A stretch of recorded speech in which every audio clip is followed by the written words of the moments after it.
Cristiano Ronaldo tuh sosok manusia yang mungkin boleh dikatakan sempurna dari sisi karir, perencanaan Iya. karirnya. Messi kemarin bingung gitu Iya, dari sempat beberapa tahun Barcelona bilang Mas ya. mau ngapain nih gitu Iya. kan, mau ke klub mana gitu. Tapi Ronaldo betul-betul diatur di dalam suatu manajemen yang luar biasa.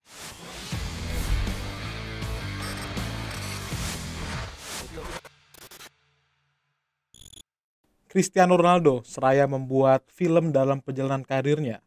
Melalang buana ke Spanyol dan Italia, Ronaldo akhirnya kembali ke cinta pertamanya, yaitu Manchester United.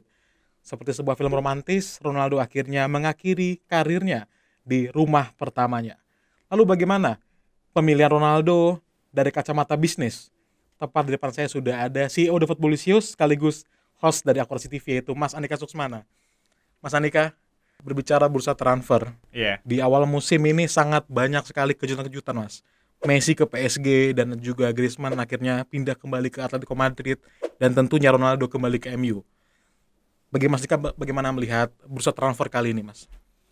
Mungkin kalau kita bicara masalah bursa transfer pasti yang jelas ini semacam eh, klub-klub lepas ya Wi ya.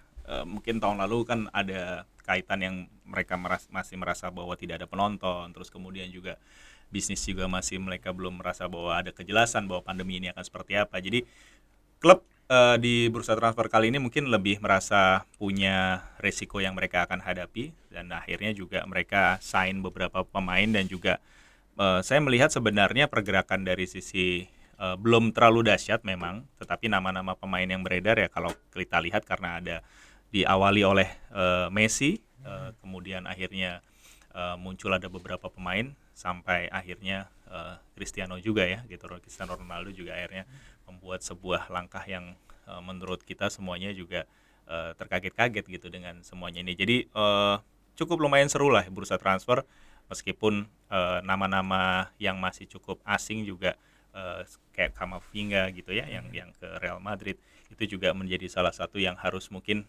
dunia sepak bola ini perlu suatu ikon baru memang. Terkait dengan Ronaldo dan MU, Mas sebagai mungkin fans rivalnya MU gitu, melihat bagaimana Mas tentang Ronaldo kembali ke Liga Inggris? Mungkin dari kacamata Mas sebagai penikmat sepak bola Inggris.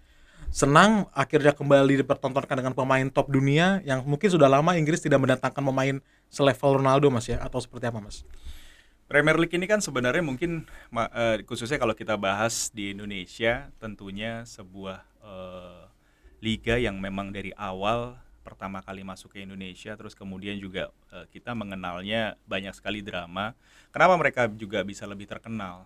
Kalau menurut saya sih simple karena masalah bahasa Inggris dibandingkan Bundesliga, La Liga, Serie A. Jadi para sporternya juga mungkin lebih mudah membaca semua artikel-artikel yang mungkin dari official klubnya, kemudian juga dari media-media terkenal di Inggris ataupun yang ditulis oleh para pandit dan juga supporter. Nah, Liga Inggris ini perlu sebuah bumbu yang selalu harus diracik.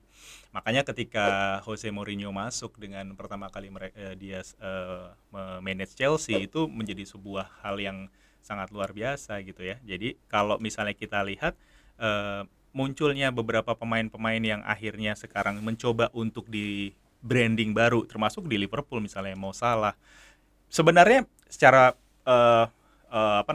popularitas ya dengan sebuah pemain-pemain seperti Mo Salah, terus kemudian juga mungkin tipe-tipe pemain baru di level klub-klub yang mungkin sekarang juga di Tottenham Hotspur ada Son, ada Harry Kane, tetapi memang perlu sebuah icon yang sangat kuat untuk brandnya dari sisi Premier League. Kalau ngomongin masalah Cristiano Ronaldo as a brand luar biasa sih pastinya. Tapi kalau misalnya dari sisi investasi pemain juga perlu dipertanyakan kan untuk tapi kita tidak perlu harus ragu lagi dengan kualitas Cristiano. Tentunya ini menjadi sebuah dari sisi rival, tentunya klub-klub rivalnya Manchester United itu tentunya menjadi sebuah challenge sendiri. Dan kalau untuk Liverpool sendiri ya pastilah Cristiano pasti memang memerlukan klub yang juara Eropa paling banyak kan ya di Liga Inggris. Siap. Ini bijak sekali Mas ya jawabannya. Iya, betul sekali.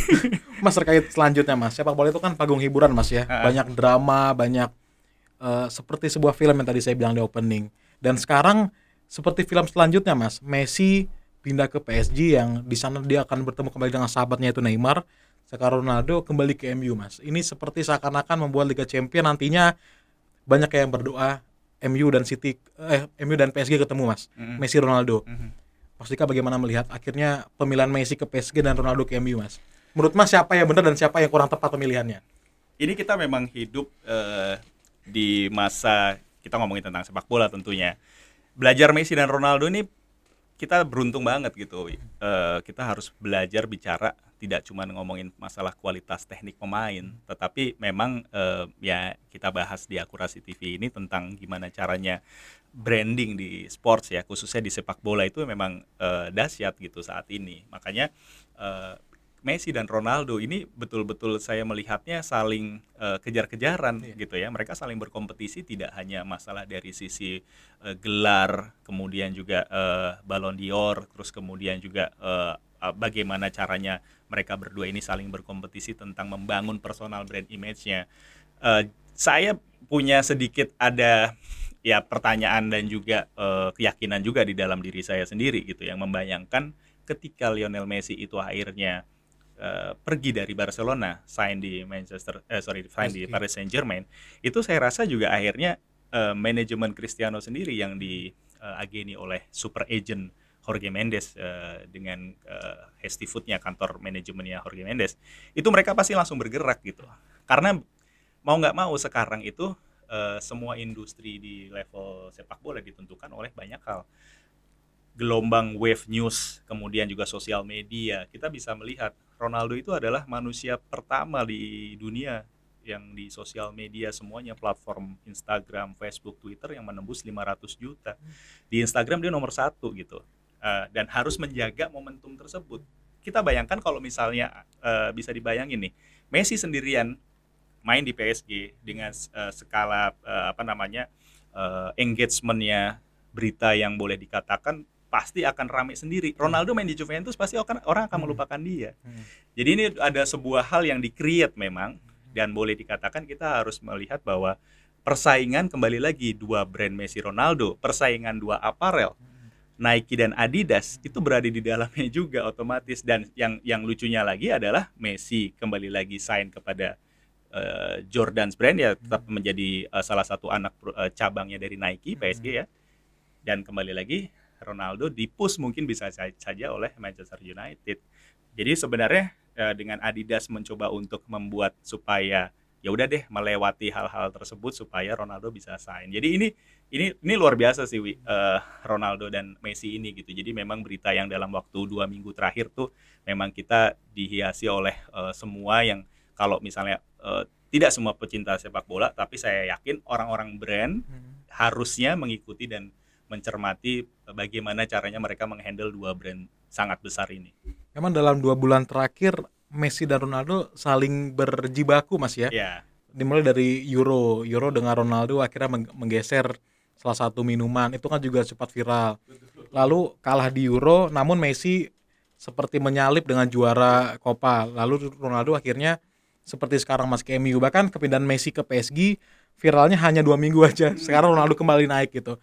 Jadi memang mungkin salah satu fungsinya marketing agensi dan mungkin player perwakilan pemain mungkin Mas ya. Mungkin Mas Dika bagaimana Mas melihat dari peran dari manajemen tadi juga Jorge Mendes gitu melihat ini gitu. Jadi memang kalau di dunia itu memang sekarang atlet sudah betul-betul luar biasa ya. Jadi kayak misalnya sekarang atlet paling kaya di dunia itu mungkin nggak pada sadar gitu. Sebenarnya Conor McGregor dari UFC ya, dan sebenarnya Messi dan Ronaldo berada di peringkat kedua dan ketiga. Nah, kembali lagi kekayaannya mereka berdua ini juga sangat dahsyat gitu, karena kalau misalnya kita bandingkan Messi lebih tinggi 10 juta dolar sampai di tahun 2021 ini gitu total pendapatannya. Dan bisa dilihat sebenarnya dari sisi personal brand yang mereka bangun agak sedikit keluar dari sesuatu yang memang platform yang memang biasanya atlet-atlet ini banyak mendapatkan keuangan atau penghasilan melalui gaji mereka. Nah, kalau sekarang itu ada endorse lah ya, kontrak komersial yang mereka dapatkan. Dan Ronaldo jauh sekali angkanya dibandingkan Lionel Messi Di gitu, atas ya, Mas? di atas. Tapi kalau Messi kan gajinya lebih tinggi.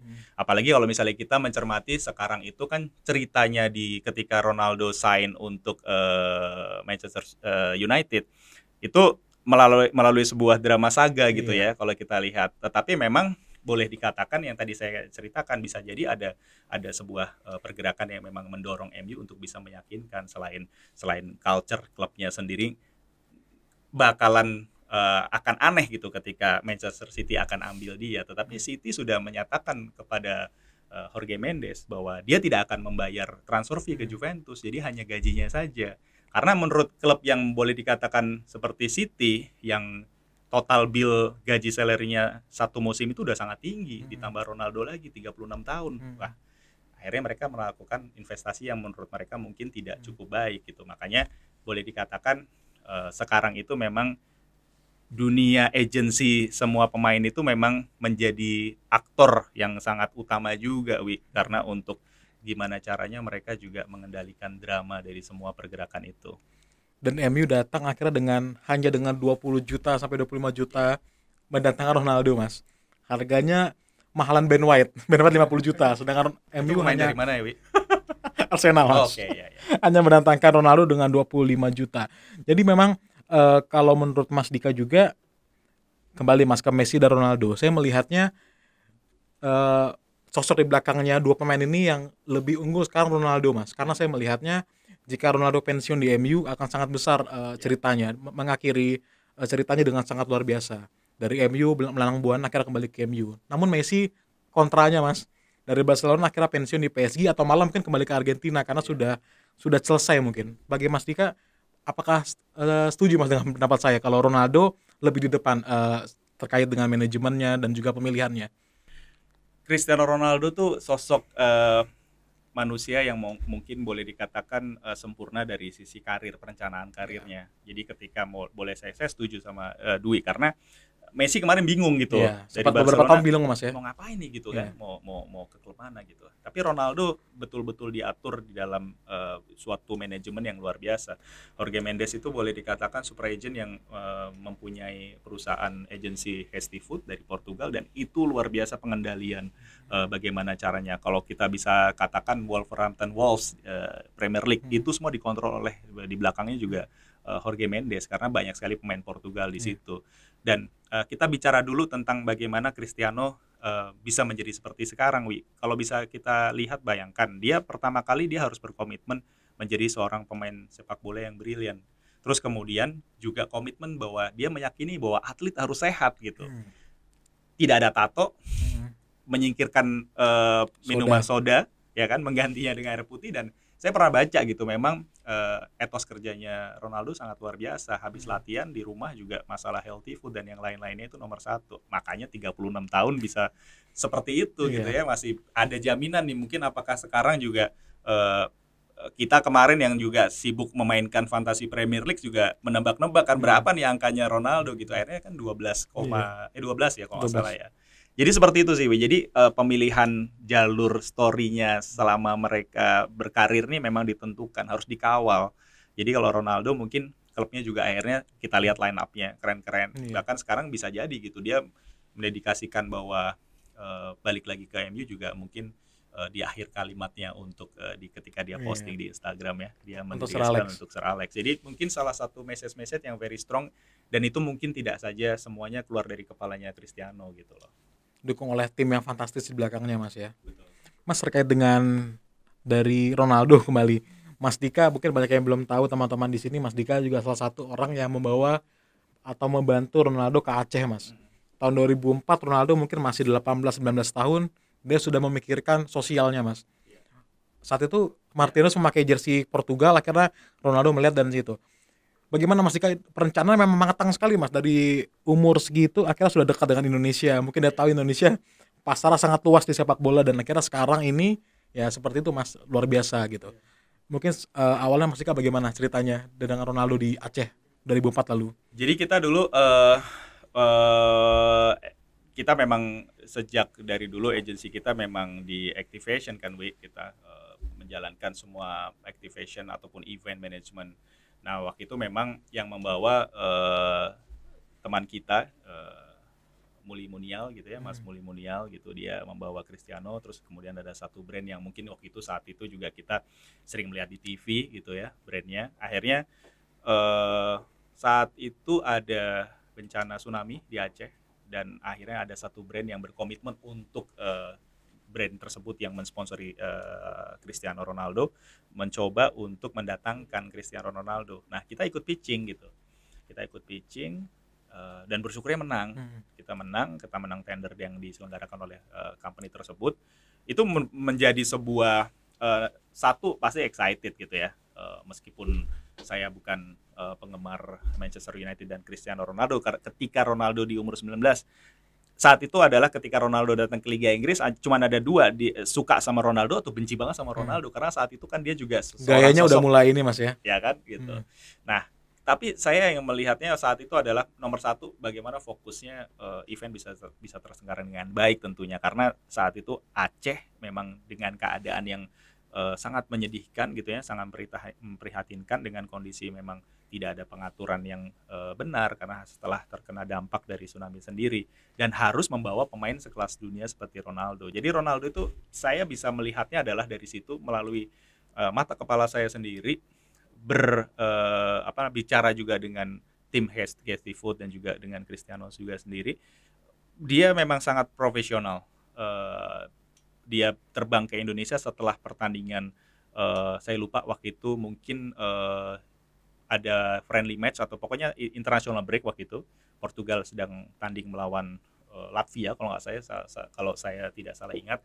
Dia langsung setelah pertandingan itu dia langsung terbang dan kita langsung landing di Soekarno-Hatta. Setelah itu istirahat sebentar dan kita menyewa pesawat untuk berangkat ke Aceh. Dia paling istirahat mungkin 1-2 jam lah di Soekarno-Hatta. Setelah itu kita terbang. Ada sedikit usianya waktu itu menyatakan bahwa dia memang belum ready gitu ya. Ketika di pesawat juga masih sangat diam, masih belum perlu adaptasi gitu. Tetapi ketika saya approach dia di pesawat, saya katakan bahwa memang nantinya di Aceh mungkin banyak hal yang harus dia adaptasi juga.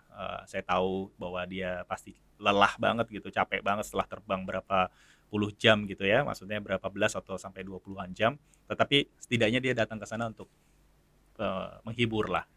Dan itu luar biasa, begitu sampai di Aceh, kemanapun juga akhirnya dengan kondisi yang kita waktu itu dari sisi keamanan dan segala sesuatunya memang kita persiapkan, Cristiano Ronaldo selalu senyum di mana-mana gitu.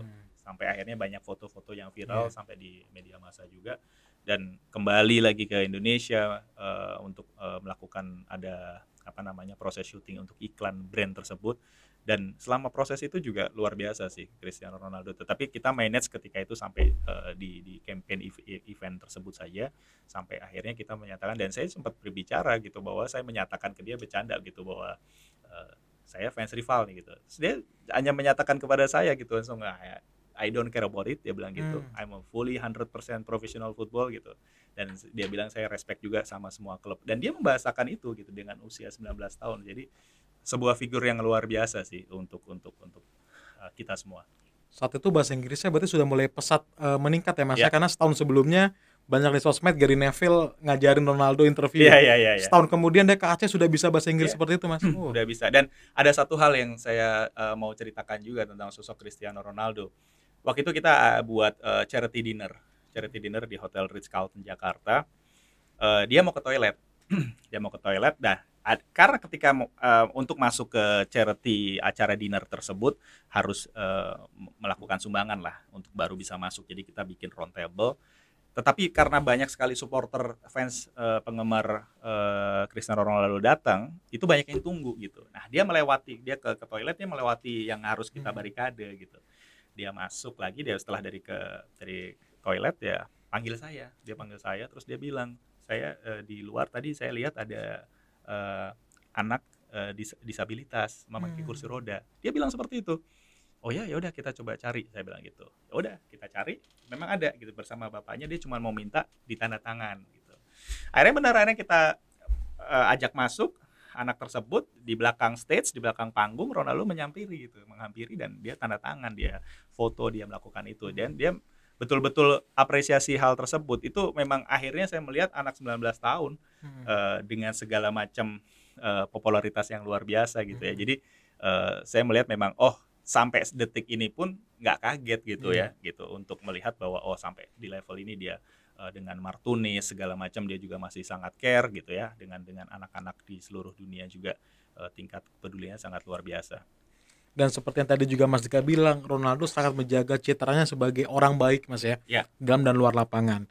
Selalu akrab dengan supporter, bahkan beberapa kali ada gambar supporter masuk ke lapangan, Ronaldo meluk atau melerai dari pihak keamanan. Juga postingan di Instagram juga sangat terapi sekali gitu, Mas. Nah, sekarang bagaimana Mas Dika, sementing apa sih Mas pemain Indonesia atau pemain ya Indonesia lah terutama menjaga citranya Mas di sosial media, di lingkungan dia bermain, sosial dan sebagainya, Mas?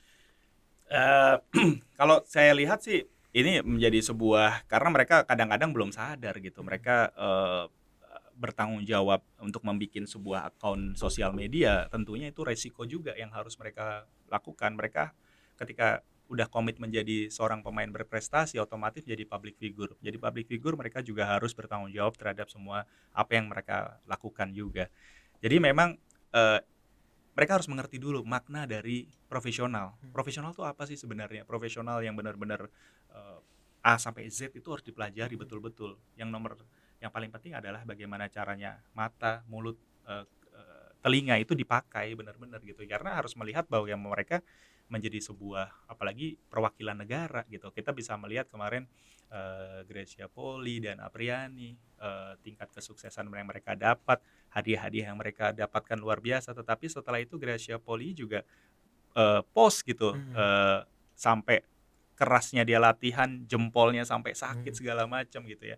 Itu menjadi sebuah dedikasi mereka yang sangat luar biasa. Jadi kita harus melihat bahwa teman-teman atlet di Indonesia, terutama para pemain sepak bola, bahkan seminggu yang lalu baru saya lihat ada klub Liga 2 yang sangat tidak happy, komplain terhadap dua pemain muda yang berkaliber tim nasional. Itu saya rasa sih sebenarnya sangat menyedihkan untuk klubnya sendiri, karena masa depan mereka masih panjang. Dan ini adalah kita lihat Cristiano Ronaldo, Lionel Messi, Ronaldo itu sekali post, sekarang mereka bersaingnya udah bukan prestasi lagi. Saya sekarang sampai tertarik, berapa banyak sih paling banyak postingan Instagram yang paling banyak di like. Nah sekarang Messi masih unggul ketika dia memenangkan Copa America, 22 juta like. Ronaldo saat ini dia post kemarin terakhir yang ketika MU itu udah 16 juta yang saat ini saya bicara gitu ya. Bisa jadi ketika dia pegang jersey Manchester United bisa jadi bisa melebihi Messi gitu. Nah, itu udah ngobrolnya udah di level situ gitu. Bukan lagi ngobrolin masalah komitmen, masalah disiplin. Jadi ini mungkin jadi sebuah obrolan yang mungkin bisa sangat panjang gitu ya. Tetapi intinya itu, mereka harus bertanggung jawab terhadap hal-hal seperti itu juga. Bagaimana dedikasi mereka sadar nggak sih bahwa saya ini memang menjadi sebuah pemain profesional gitu, nggak boleh upload sembarangan kayak gitu. Jadi memang akhirnya nantinya menjadi sebuah contoh yang memang harus ditiru untuk semua masyarakat. Karena kembali lagi Mas, mungkin pemain Indonesia juga masih belum banyak yang sadar akan pentingnya teman-teman di belakang layarnya Mas ya. Terkait dengan sport management dan lain-lainnya. Mas Dika, berbicara dengan pemain Indonesia Mas, di luar negeri saya melihatnya habis Luis Figo langsung terbit Ronaldo. Habis Maradona beberapa tahun ada mungkin sempat Batistuta, akhirnya Messi. Nah di Indonesia menurut Mas untuk branding sebuah sepak bolanya apakah cukup berjalan sukses Mas? Setelah BP apakah sudah ada Mas orang yang menjaga brandnya sebagai saya perwakilan sepak bola Indonesia gitu Mas? Saya melihatnya memang Bambang Pamungkas seorang pemain yang harus kita sangat hormati karena bisa memberikan banyak edukasi juga kepada para pemain dan juga atlet di Indonesia, sehingga akhirnya semua agensi, semua perusahaan yang diingat adalah BP gitu. Nah ini di challenge nih para pemain atau atlet-atlet gitu, bisa nggak sih sebenarnya mereka bisa berada di level tersebut? Atlet itu apa? Atlet itu sebenarnya menjadi sebuah keuntungan gitu ya kalau kita bicara misalnya ada sebuah brand produk tersebut harus ketika launching dia harus mencari ambasador untuk bisa mengiklankan brand tersebut. Beda sama atlet itu udah otomatis jadi brand, menjadi juga ambasadornya sendiri, dirinya sendiri. Kita lihat lagi, kembali lagi ke Cristiano Ronaldo juga Messi dan Ronaldo, dua-duanya mempunyai simbol, logo yang akhirnya turunannya jelas tuh, ada merchandising, ada macam-macam gitu, sampai underwear segala macam Ronaldo. Nah itu semuanya akhirnya menjadi sebuah industri. Nah semua pemain ini juga harusnya seperti itu. Di Indonesia udah pelan-pelan harus menuju ke sana. Apakah kita bisa sudah menyatakan sepak bola di Indonesia itu industri? Belum kalau menurut saya. Karena boleh dikatakan, kembali lagi, netizen pada protes ketika tim sepak bola Liga Indonesia launching dan semua sponsor menghiasi banyak sekali. Tapi itu wajar karena kan jumlahnya masih sedikit. Sampai sempat ada strikernya zaman dulu, Messi, Villa, Pedro, Messi, Eto'o, Henry. Sekarang Brad White, Depay sama Luke de Jong. Itu saya bingung Mas, mungkin ya Mas Ika kan juga ahli dalam bidang-bidang marketing dan klub gitu Mas. Itu sebesar itu Mas ya pengaruhnya Mas ya, kehilangan pemain inti Mas ya, pemain kuncinya. Karena saya mikir kalau Barcelona mau bikin proposal, foto siapa yang dipasang? Udah nggak ada gitu. Brand di Indonesia pasti selalu tanya gitu ya, klub di situ siapa yang sosial media paling tinggi. Dan ini juga saya harus bercerita dan meyakinkan kepada owner klub Liga Indonesia atau CEO gitu. Itu memang terjadi karena saya pernah dengar selintingan ada beberapa CEO presiden klub yang menyatakan Allah dia cuman main menangnya di sosial media, bukan di situ. Karena inilah industri. Terus kemudian tidak semena-mena mereka akhirnya mencoba untuk, sekarang saya mau tantang juga, mau ada beberapa challenge. Berapa banyak klub-klub di Indonesia yang mendapatkan sponsor melalui teori marketing. Apple to Apple pakai Matrix, hampir semuanya pasti pakai networking gitu. Hampir semua pasti kenalan, minta tolong dong sponsorin dong, pasang dong di logo saya gini-gini gitu. Tapi tidak ada sesuatu yang akhirnya menyatakan bahwa saya mensponsori klub tersebut karena memang betul-betul nilainya tinggi. Sosial media keren, disiplin segala macam gitu. Jadi memang ini turunan dari Cristiano Ronaldo, Lionel Messi, memang harus kita belajar sungguh-sungguh terhadap masalah. Makanya sports marketing, sports management menjadi sebuah kekhususan sendiri sih harusnya di Indonesia. Apakah sudah berjalan Mas? Untuk pemahaman pemain, klub dan juga stakeholder sepak bola Indonesia paham Mas dengan pentingnya sport management? Sekarang juga mungkin hanya segelintir ya, Wi ya. Asosiasi olahraga atau klub ataupun institusi dari federasi yang menginvestasikan untuk membayar mahal pegawai-pegawainya gitu. Mungkin bisa kita hitung jari gitu. Yang mungkin saya pernah, jangankan ke Eropa yang betul-betul studi banding, saya ke klub juara Korea, Jeonbuk. Mereka mempunyai karyawan yang dedicated dan semuanya masuk ke kantornya juga udah kelihatan kantor-kantor yang biasanya berada di Jalan Sudirman di Jakarta gitu, yang betul-betul kelas, betul-betul nggak memalukan, ruang meetingnya keren, pakai segala sesuatunya, karyawannya semuanya juga berdedikasi gitu, ada sekitar 20-25 orang gitu. Kita coba berkunjung aja ke klub-klub di Indonesia. Sekretaris biasanya Mas. Ini yang harus dirubah gitu kan Wi gitu. Terus apakah mereka juga bisa melahirkan untuk mendapatkan keuangan yang tinggi? Mereka juga sudah berinvestasi di situ. Jangan cuma bayar pemain mahal gitu, tapi juga harus orang-orangnya, tim manajemennya harus tinggi gitu. Jadi ini yang sebenarnya harus bisa kita rubah bareng-bareng gitu ya. Kalau misalnya mau studi banding, nggak usah studi banding jalan terbangnya, studi banding by internet, by browsing aja udah bisa dapat kok sebenarnya gitu. Mas kembali lagi ke level Ronaldo dan juga sepak bola Indonesia Mas.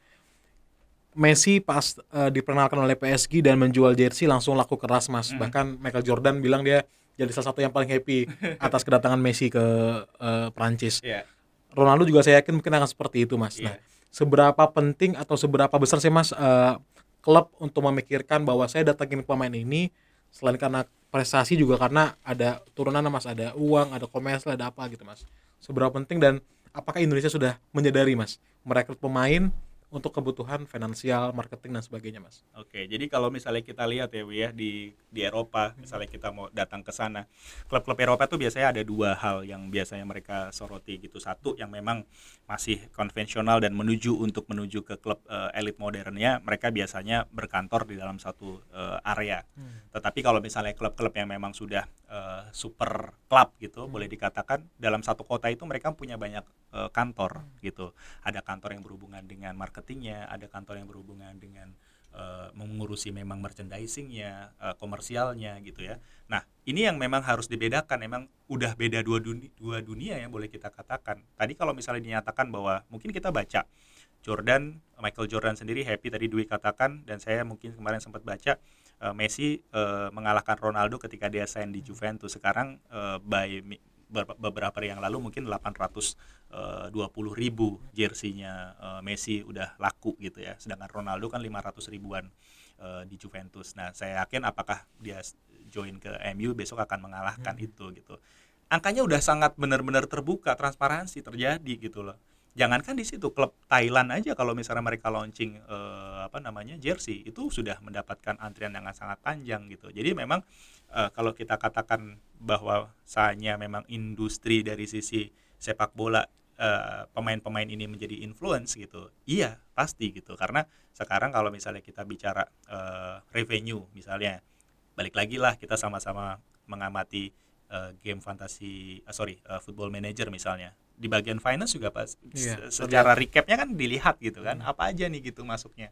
Nah, komponen-komponen pemasukan klub itu yang sebenarnya juga harus di-adjust dengan bagaimana strategi marketing, dan sekarang harus makin ribet karena digital media ya harus mulai difokuskan. Mas, saya mau tutup yang tentang bola Indonesia, saya mau kembali ke Ronaldo sebelum mengakhiri podcast kita di episode kali ini, Mas. Pelajaran apa yang bisa diambil dari Ronaldo, Mas, untuk pemain Indonesia? Mungkin ini pertanyaan yang dari tadi udah ada, tapi kesimpulannya apa sih, Mas, gitu? Saya rasa kita harus perencanaan. Kita harus belajar perencanaan, memahami bahwa ketika sudah memasuki sekarang nih kuarter keempat ya, biasanya dalam sebuah company udah mulai memikirkan bahwa kita di Q4 misalnya, kita harus sudah mulai memikirkan Januari sampai Desember 2022 itu seperti apa. Kalender-kalendernya harus sudah pasti, karena kembali lagi sekarang deal yang sangat sulit itu adalah ketika deal dengan atlet loh, Wi. Karena kalau deal dengan artis, mereka bisa cancel atau mereka bisa tunda kapan mereka mau konser, mereka mau syuting FTV, cinema gitu ya. Tapi kalau atlet, khususnya sepak bola, belum tentu gitu, karena mereka harus kembali lagi ada kebijaksanaan dari manajemen, kebijaksanaan dari pelatih, klubnya menang atau kalah diizinin nggak syuting atau enggak, tekanan supporter, terus kemudian juga boleh dikatakan kita bicara masalah dari sisi perencanaan yang mungkin memang harus matang. Itu kembali lagi apakah memang ada financial asset juga yang paling penting untuk bisa mereka melakukan itu. Nah, saya rasa jangan langsung berpikir juga gitu. Saya yakin pasti nanti ketika konten ini upload terus kemudian ada komen, jangan dibandingin gitu. Kapan kita kalau misalnya mau mengarah ke sana, kalau nggak mau membandingkan, kita harus belajar pelan-pelan juga ke arah sana gitu. Dan kita sebagai warga Indonesia juga bermimpi untuk bisa mendapatkan bahwa Indonesia ini harus dibangun betul-betul, nggak usah mengaca dulu bahwa Eropa yang betul-betul udah kayak dua dunia menurut saya, perbedaan dua dunia yang lain, tapi kita harus lihatlah negara-negara berkembang, belajar aja dari Jepang, belajar dari Korea. Nomor satu disiplin mereka, transparansi bentuk komunikasi publiknya mereka luar biasa itu. Dan pertanyaan terakhir, Mas, The Footballicious memang sejak dulu dan hingga sekarang tentunya fokus kepada citra atlet, kepada atlet harus lebih baik lagi dari sisi citra, bisnis, marketing dan sebagainya, Mas. Mungkin apakah ada saran, Mas, usul kepada para atlet Indonesia, terutama sepak bola mungkin, untuk menyiapkan hari tuanya, Mas, atau mempersiapkan dia sekarang jadi aset untuk ketuanya nanti gitu. Karena Ronaldo aja punya 6 perusahaan kalau saya tidak salah baca, dan menjadi sangat luar biasa, bahkan masuk beberapa salah satu pengusaha terkaya di dunia. Jadi tidak hanya atlet, namun juga pengusaha terkaya di dunia. Apakah ada saran, Mas, untuk para atlet kita? Kalau temanya masih Cristiano, sebenarnya yang paling cita-cita yang mereka harus lakukan adalah, masa cita pemain sepak bola Indonesia nggak pengen punya dijadiin patung sih gitu, maksudnya dibangunin patung. Belum ada sampai sekarang, Mas. Saya nggak tahu ya dulu Sutiono di Jawa bahkan, Barat Persib, apakah emang itu terjadi atau enggak gitu ya. Tapi kan itu kan berarti kan tanda betul-betul akhirnya menjadi sebuah simbol dunia gitu. Nah, kalau menurut saya, tapi secara simpelnya adalah, ayolah teman-teman atlet nih diskusi lah gitu. Diskusi, jangan takut gitu. Jangan takut bahwa mereka tuh sebenarnya punya permasalahan apa, ketakutan apa. Jangan terbelenggu dari sisi masalah pribadi mereka sendiri gitu. Mereka harus bisa share, bisa ngobrol, bisa sharing beberapa hal yang edukasi. Mereka harus care sama lingkungan mereka harus care sama juniornya mereka, sama anak yang memang betul-betul membutuhkan kayak gitu-gitu. Jadi sikap dari sisi ego dari masing-masing teman-teman atlet yang mungkin udah banyak juga yang sukses, dan kita harus respect itu sama teman-teman yang udah banyak melakukan hal tersebut. Itu juga mungkin bisa memberikan edukasi juga untuk yang lainnya. Siap Mas Dika, terima kasih banyak nih, saya pelajaran pertamanya. Mas Andika, terima kasih Mas Hendy kita di Sama-sama. playlist pertama kita. Nanti Dwi yang di sini ya gantian. Nggak mau. Oh, nggak mau. Kita bahas Mas. tentang masalah apa? Bahas tentang Arsenal yang menghabiskan 100 juta tapi nggak dapat apa-apa. Mas Dika, terima kasih Mas Dika. Sama-sama, Semoga kita juga, Dwi. semoga Indonesia juga dapat lebih baik lagi dengan adanya perbincangan seperti ini Mas. Terima kasih Mas.